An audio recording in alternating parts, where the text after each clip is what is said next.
Bien-aimés frères et sœurs, vous connaîtrez la vérité et la vérité vous affranchira. Ça, c'est pas moi qui le dis, c'est la Bible qui le dit. Mais moi, je vous dis mieux. Vous connaîtrez la vérité historique, notamment celle de vos ancêtres kémites, et vous aurez une vision globale de ce que c'est que la vraie souveraineté politique. J'ajoute, vous reviendrez à la spiritualité africaine ancestrale et vous comprendrez les enjeux de l'indépendance économique. Et pour terminer, vous accepterez votre identité culturelle kémite et vous obtiendrez deux choses. La première, c'est la paix. La seconde, c'est le développement, à une condition. L'unité de toute l'Afrique noire, l'unité de tous les Noirs du monde entier. Otep à tous, bienvenue sur la chaîne des panafricanistes par essence, par conviction et par excellence. Celle des citoyens kémites par nécessité et obligation de combat. Otep à tous, bienvenue sur la chaîne des panafricanistes par essence, par conviction et par excellence. Celle des citoyens kémites par nécessité et obligation de combat. Nous sommes une chaîne qui n'est guidée que par nos ancêtres et rien que par les ancêtres qui appartiennent à l'égrégore du monde noir. Par conséquent, nous ne croyons en aucun Dieu venu de l'étranger. Toutefois, cette vidéo n'est aucunement destinée à inciter à la haine ou à la violence, car nous menons un combat qui est d'abord et avant tout spirituel, intellectuel et démocratique. Ensuite, il est politique, géopolitique et géostratégique.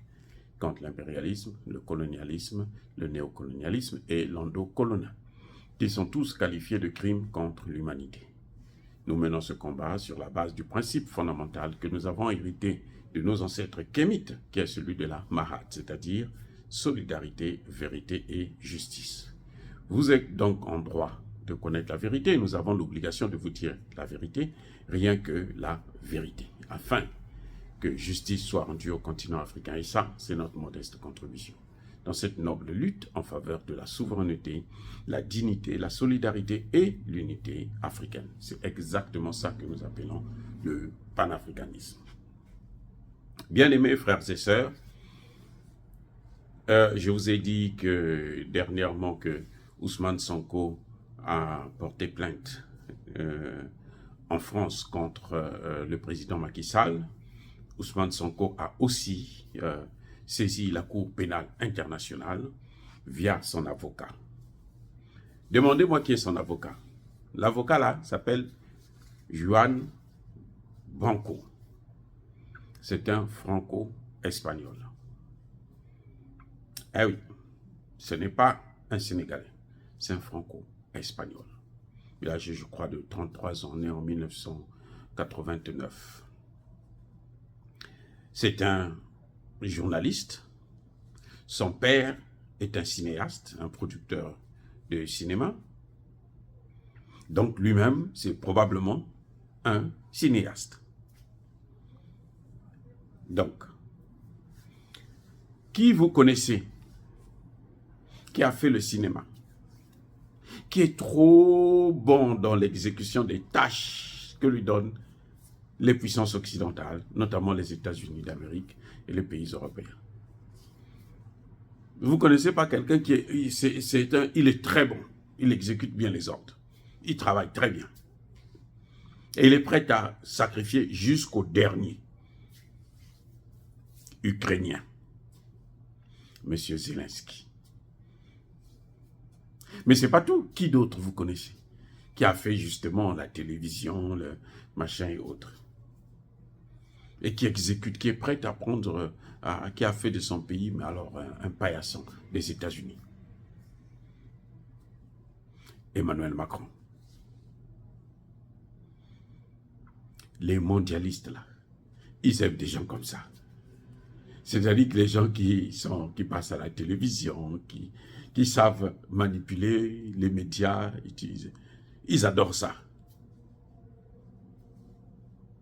Et donc, ce Yuan-là, il doit exécuter le même ordre.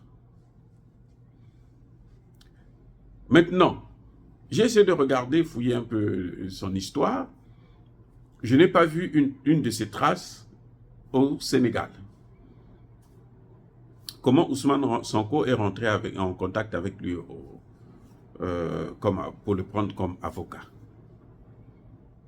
Comment? Est-ce que Ousmane Sonko, vous avez dit qu'il était en contact avec des avocats français, espagnols ou portugais, je ne sais pas. En tout cas, il est né en Espagne. Est-ce que Ousmane Sonko, vous avez dit ça? Non. Vous allez me dire qu'il y a les réseaux sociaux. Oui, très bien. Les réseaux sociaux, là, tu ne peux pas prendre un avocat, quelqu'un qui te conseille, sur qui tu comptes. Tu mets ta vie dans ses mains, sur le plan juridique, que tu n'as jamais vu. C'est un peu dur, hein? Il faut que ce soit quelque chose, que ça se passe dans les réseaux. Ousmane Sonko a cherché tous les avocats sénégalais, là, en France, là. Mais il y a plein d'avocats sénégalais en France, des hommes et des femmes. Au Sénégal, n'en parlons même plus. Il a cherché des avocats, il n'a pas trouvé. Il est allé prendre ce garçon-là, de 33 ans, qui va plaider pour lui, ou à la Cour pénale internationale. Qui peut, on sait très bien que la Cour pénale internationale reçoit seulement les États. La Cour pénale internationale ne reçoit pas les individus. Ce sont les États qui portent plainte. Donc si cet avocat porte plainte, c'est parce qu'il sait qu'il y a un État qui va le soutenir. Les gars, écoutez, il sait qu'il y a un État qui est derrière lui. Il a un parapluie. C'est pour ça que je vous ai dit la dernière fois que quand vous voyez un homme politique défier les institutions de l'État, défier la justice, défier la police, défier la présidence, c'est qu'il a un parapluie. Celui qui n'a pas de parapluie, s'il sort quand il pleut, il va se mouiller. Oui. Donc, Ousmane Sonko, quand il va prendre cet avocat français, espagnol, il sait que quand il saisit la Cour pénale internationale, vous allez constater qu'elle va être soutenue par la France, elle va être soutenue par l'Espagne, ou par l'un des deux, ou par les deux. Donc, c'est sur ça qu'il compte, puisqu'il faut un État pour aller à la Cour pénale internationale. Il faut être un État. Ou bien, il faut venir du Conseil de sécurité de l'ONU. Et l'État sénégalais, le président Macky Sall, ne peut pas soutenir cette procédure. Vous le savez, c'est évident. Donc, il compte sur un autre État. Mais quel État? Mais c'est les États qui rédigent nos résolutions. C'est-à-dire que les États qui décident de notre avenir. Ce sont ces États-là qui, quand ils disent que non, bon, au Sénégal, il faut que Macky Sall parte, eh bien, il y a de fortes chances aussi qu'il parte. Donc, Ousmane Sonko est dans un réseau, mais alors très compliqué. Jeunesse africaine. Et regardez bien, il est dans un réseau très compliqué. Et ce sont eux qui ne veulent pas de Macky Sall maintenant. Parce que Macky Sall a trahi. Macky Sall les a trahis. Macky Sall est allé à Paris, là. Au moment où nous parlons, il est à Paris. Au moment où je réalise cette vidéo, il est à Paris. Pour le pacte financier de Emmanuel Macron. Les puissances occidentales disent aux Africains, vous abandonnez vos matières premières, notamment surtout le pétrole et le gaz, et nous vous donnons un peu d'argent pour vous débrouiller à mourir avec, dans la souffrance. Macky Sall a dit non. L'année prochaine, moi je veux commencer à exploiter mon pétrole et mon gaz. Est-ce que ça plaît aux Occidentaux, ça? Non. Et il va pas exploiter ça avec eux. Hein. C'est pour ça justement qu'on lui demande de ne pas exploiter ça. Parce que ce n'est pas eux qui vont financer. Ils n'ont pas l'argent. La France n'a pas l'argent pour financer l'exploitation du pétrole. Le gaz. Non. Elle ne peut pas. Même si elle veut, elle ne peut pas. C'est pour ça que Macky Sall est obligé d'aller voir qui? Les autres, les Chinois. Les Iraniens, les Russes et autres.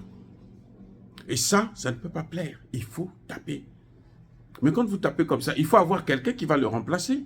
On a déjà préparé donc Ousmane Sonko. Il a joué avec tout le monde. Regardez, vous-même, voyez.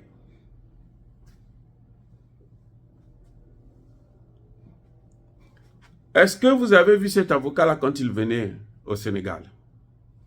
Ça veut dire qu'ils ont des intermédiaires. Vous avez déjà vu Georges Soros en Afrique? Dans quel pays? Et pourtant, il est influent en Afrique.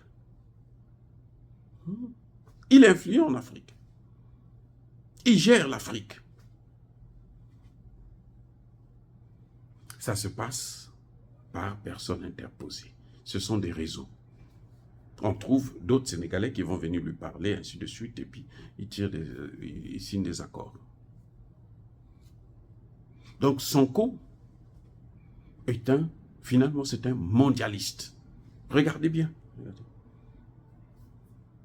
Il va prendre un avocat mondialiste. Il est journaliste.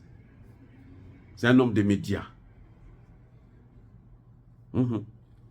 Et qui présente, qui porte plainte, qui engage une procédure dont il sait que ce n'est pas une procédure individuelle, c'est étatique.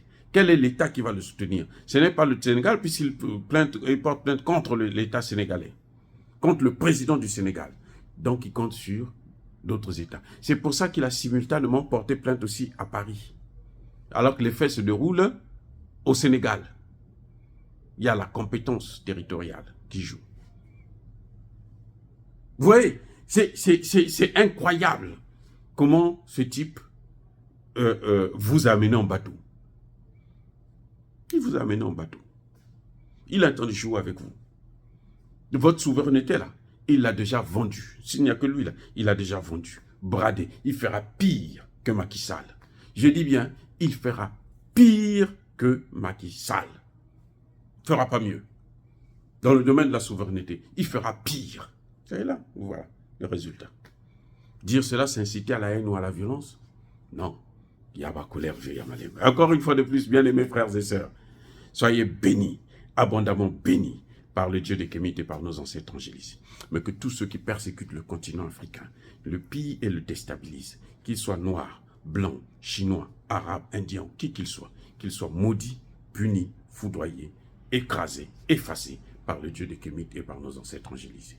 Vive l'Afrique éternelle, j'ai dit et j'assume.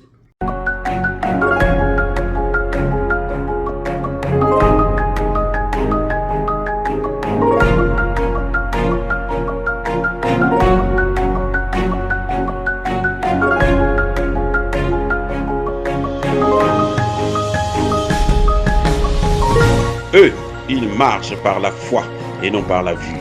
Mais moi, je vous conseille vivement de marcher par la connaissance scientifique et historique, notamment celle de nos ancêtres kémites, par les 5 sens et par l'intelligence. À vous, à Pierre.